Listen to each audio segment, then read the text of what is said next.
الأمر ده بيعمل إيه؟ تعالوا الأول نشيله خالص وأوريكم الوضع من قبله وبعدين أوريكم أمر Service Password Encryption بيعمل إيه. دلوقتي أنا لو رحت عملت باسورد على الراوتر لأي مود، يعني مثلا دخلت تحت لاين console 0 وجيت قلت له باسورد مثلا 1 2 3 وقلت له login وكده، المفروض الراوتر جاهز إن ليه باسورد بتطلب قبل الكونسول أو قبل اليوزر مود. دلوقتي أنا لو جيت وعملت show run بحيث إن أنا أشوف الأوامر اللي مكتوبة على الراوتر، هلاقي إن الباسورد باينة زي ما هي، يعني تحت line console 0 هتلاقي الباسورد 1 2 3 باينة زي ما هي.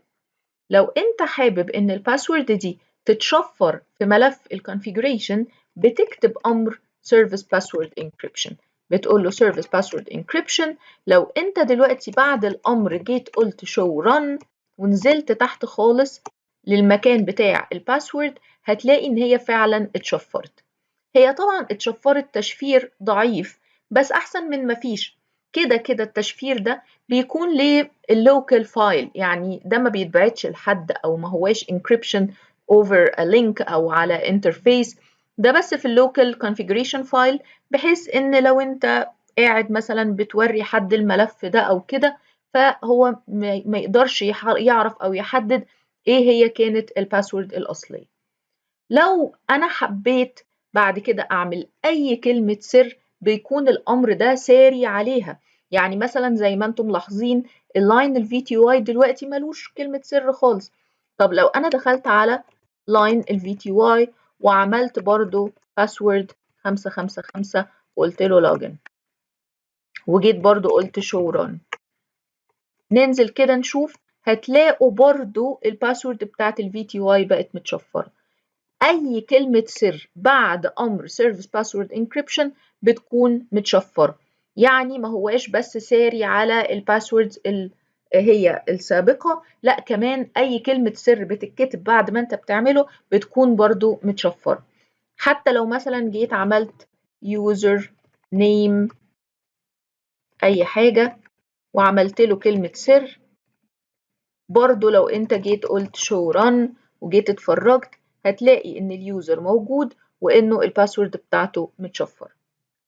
طيب هل أمر Service Password Encryption reversible؟ يعني أنا لو جيت دلوقتي وقلت No Service Password Encryption، حد ممكن يتوقع إن أنا خلاص أنا عايز أعرف كل كلمات السر اللي في الملف اللي قدامي ده، فمجرد ما هعمل No Service Password Encryption كده أنا بلغي الأمر، وبالتالي يجي في باله إن هو كده بيلغي تأثير الأمر على الباسوردز السابقة. لو أنا دوست Enter كده وقلت له Show Run هتلاحظ إن آدي كلمة السر اللي كنا عاملينها لليوزر ما اتفكتش ولا حاجة.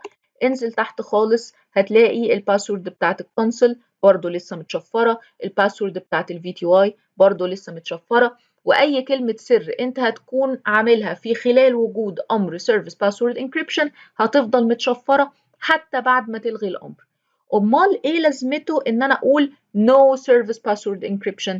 ده للباسوردز القادمة. يعني أنا دلوقتي لو جيت وعملت يوزر جديد وعملت له كلمة سر جديدة وجيت قلت show run والأمر ده موجود بعد ما أنا لغيت Service Password Encryption، هتلاحظ إن اليوزر الجديد كلمة السر بتاعته ما هياش متشفرة، إنما اليوزر القديم كلمة السر بتاعته متشفرة. فبالتالي أمر Service Password Encryption دوره الأساسي إن هو بيشفر كلمات السر تشفير ضعيف في الملف الكونفيجريشن الأصلي، والأمر ده not reversible، يعني ما أقدرش أقول no service password encryption وكده أنا خلاص لغيت تأثير الأمر. إنما لو عملت no service password encryption كده أنا بقول إن كل كلمات السر القادمة هتكون مش متشفرة. يا رب يكون الفيديو كان مفيد بالنسبة لكم، يا ريت تعملوا لايك وشير كتير عشان يوصل لأكبر عدد من الناس، وتابعوني دايما عشان أديكم كل جديد. شكرا لكم.